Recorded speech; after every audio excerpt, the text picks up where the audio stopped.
Good morning, my brothers and sisters. Welcome to episode 37 of Be With Me.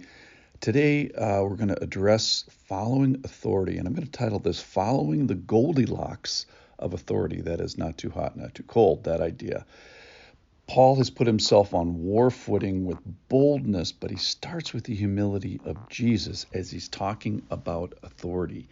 This is from chapter 10 of 2 Corinthians. Listen to me, 4 verses today, 5 verses maybe. For even if I boast a little too much of our authority, that's the topic for today, which the Lord gave for building you up, that's the purpose of authorities, to build you up, and not for destroying you, I will not be ashamed. I do not want to appear to be frightening you with my letters, for they say his letters are weighty and strong, but his bodily presence is weak, and his speech of no account. Let such a person understand that what we say by letter when absent, we do when present.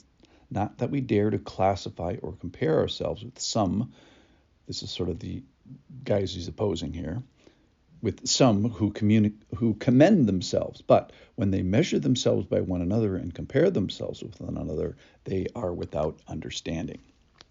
So today's topic, and what an important one, is authority in the church. So why is there authority? Let's take the 40,000-foot view first of all. The purpose is to build you up. It says that, verse 8, for even if I boast a little too much about our authority, which the Lord has given, so it's God-given, but here's the purpose, to build you up. And the purpose, that's the positive purpose. The negative purpose is don't destroy you. And for the person that's in authority, like Paul here, he's saying, I don't want to be ashamed at the end of all this. There's judgment at risk, judgment before the Lord. That is, I got this special job to do in the church. I'm going to start with humility. Occasionally you want to pull out the boldness part of it. But my ultimate accountability is before God. All authority is exercised with an eye towards judgment. That is judgment of the one who is exercising authority. And it's who do we measure ourselves by? And certainly at the end, it's the person that wants to stand before God, having exercised authority in the church and not be ashamed. So even these super apostles that are mentioned here, they're mentioned in a negative way.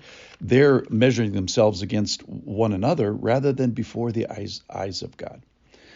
All right, so I want to carefully go into this topic now of those who have endured spiritual abuse. And certainly there are leaders who have done this wrong, that have done the Goldilocks balance wrong. And what is the responsibility of the congregant, of the person who is following them, which is certainly to identify abusive leaders, expose them if that hasn't been done, but then sort of to move on. So there are those who have abused power and exercised their influence in a bad way. And the first charge would be to flee from those people. The second charge would be, maybe the charge is to forgive those people and to find a godly leadership somewhere. And that is to forge a new relationship with a leader. Reason being is there's no spiritual Lone Rangerism. There's no walking the Christian life that is not under authorities.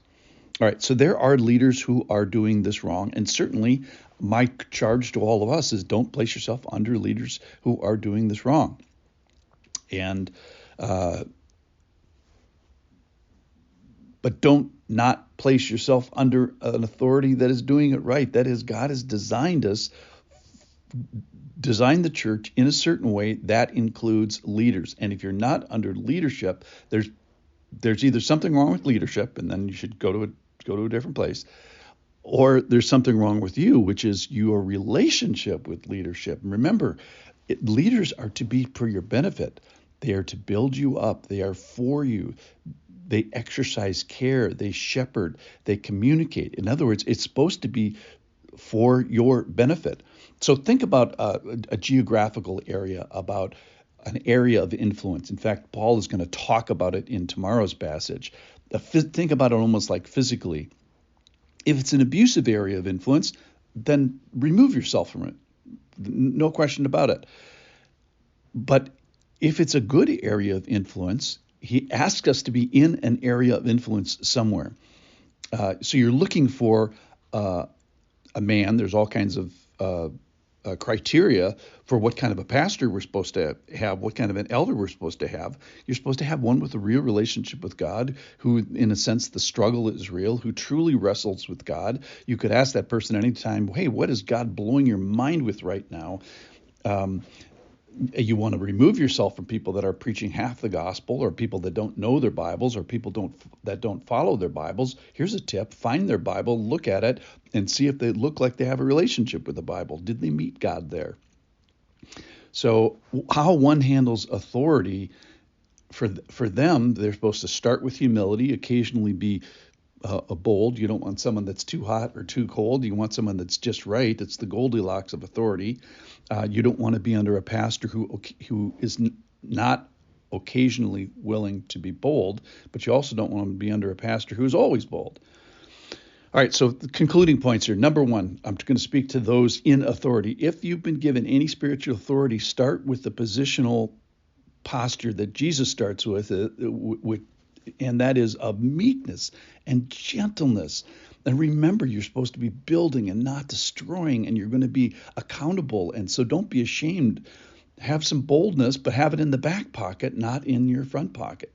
And then for the rest of us that are following authority, it is not a might do or could do. It is a must do in the church. If you're not following authority, if you don't have someone that is spiritually over you, be careful. You're out there and you are at risk. This process of spiritual authority and spiritual submission, it is designed for your benefit. So the bottom line question is, are you in a Christian fellowship, and are you under authority? Be careful. There is no spiritual lone rangerism. There's no such thing of people that are doing this alone. So if you're not, look for one who has a relationship with authority. And I'm sorry and I regret if there's been hurts in the past. Find a pastor today that is humble and bold and who's authentic before God. And look for a person that is not interfering, but someone that's helping you in the present. So I think a good recipe for finding a person like that is find someone who is humble and meek with the gentleness of Christ. That's from 2 Corinthians 10:1, but also one who's not ashamed and who can handle the authority well. Thanks for listening.